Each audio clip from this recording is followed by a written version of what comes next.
Assalamualaikum. Kali ini kami berkesempatan berkunjung ke Gedung Sate untuk pelaksanaan tugas kearifan lokal. Kami didampingi Kak Eno sebagai guide atau petugas pendamping dari Gedung Sate. Yuk kita tanya-tanya. Eno, kenapa Gedung Sate harus di Bandung aja, nggak di yang lain? Oke, kenapa harus di Gedung Sate harus di Kota Bandung ya? Nah, pada saat itu, pada tahun 1920, alasan kenapa dibangun Gedung Sate itu karena Kota Bandung akan dijadikan ibu kota. Kan sekarang Pak Jokowi mau memindahin ibu kota ke Kalimantan ya? Nah, kalau zaman Belanda, ibu kota itu mau dipindahkan ke Kota Bandung. Jadi kota kita tercinta ini mau menjadi ibu kota Indonesia. Nah, Gedung Sate dibangun karena menjadi istana ataupun komplek pemerintahan pada saat itu. Jadi semuanya bakal dipindahin ke Kota Bandung gitu. Apa menara gedungnya berbentuk seperti sate? Menaranya itu berbentuk seperti sate karena pada zaman dulu warga Bandung itu terkenal, khususnya Kota Bandung terkenal dengan tanahnya yang subur. Bulatannya itu sebetulnya bukan sate daging tapi melainkan jambu air. Jambu air ini merepresentasikan kesuburan di tanah Pasundan ya. Nah, kalau kita hitung bulatan satenya itu ada 6 buah. Itu melambangkan biaya buat membangun gedung satenya gitu. Berapa tuh? Senilai 6 juta gulden atau setara 450 miliar. Jadi simbol satenya itu fungsinya adalah penangkal petir. Betul. Nah, di sini ada penjelasan unsur arsitektur dari seluruh bangunan Gedung Sate. Gedung sate dulu dibangunnya oleh siapa? Gedung Sate itu orang Belanda. Tadi kita bisa lihat fotonya nih. Insinyur Johan Herbert, arsitek utama Gedung Sate. Beliau lulusan Delft University Belanda dan pada saat itu masih berusia 27 tahun, masih muda. Udah membangun Gedung Sate. Gitu. Keren ya. Ini adalah wall video mapping. Kita bisa menyaksikan tayangan mengenai sejarah lengkap Gedung Sate secara visual.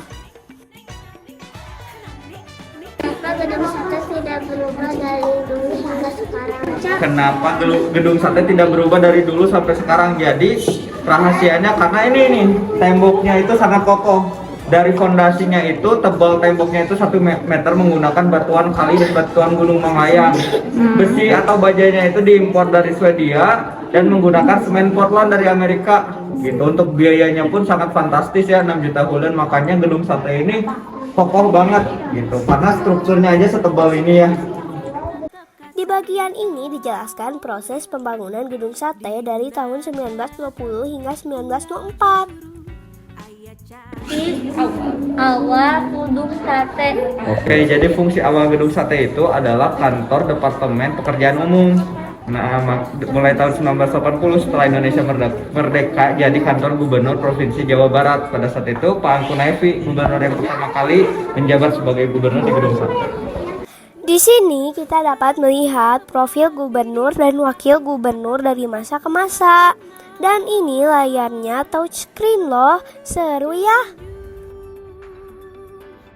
Setelah itu kita diajak oleh Kak Eno untuk menyaksikan film dokumenter tentang sejarah Bandung.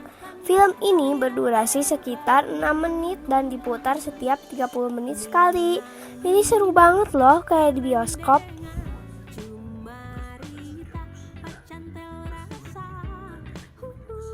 Belanda dinyatakan kubur ini dapat ditemukan kerangkanya terkubur di halaman belakang Gedung Sate. Kerangka ini kemudian dibiarkan ke tempat makam pahlawan Ciputra.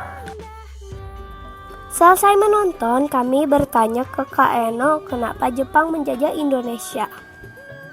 Nah, karena pada saat itu ada 3 poros besar yang ingin menguasai dunia ya.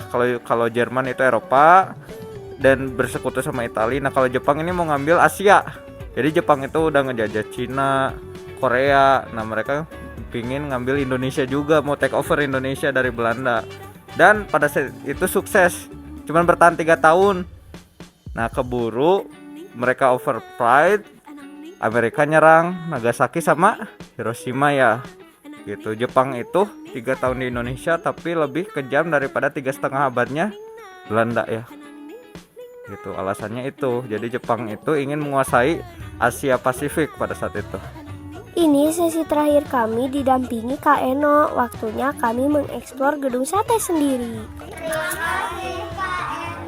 Sama-sama, Ternon juga udah ke gedung sate ya. Dadah.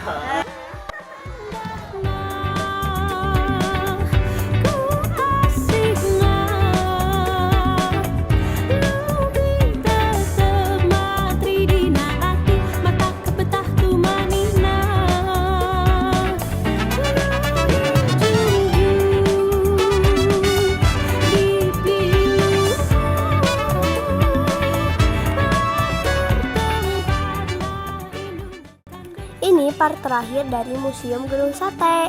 Waktunya kami pulang. Eits, tapi kami main dulu. Hehehe.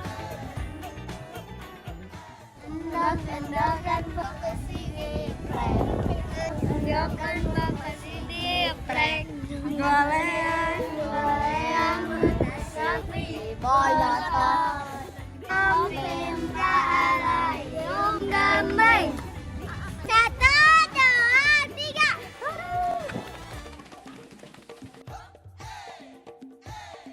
Hatur nuhun.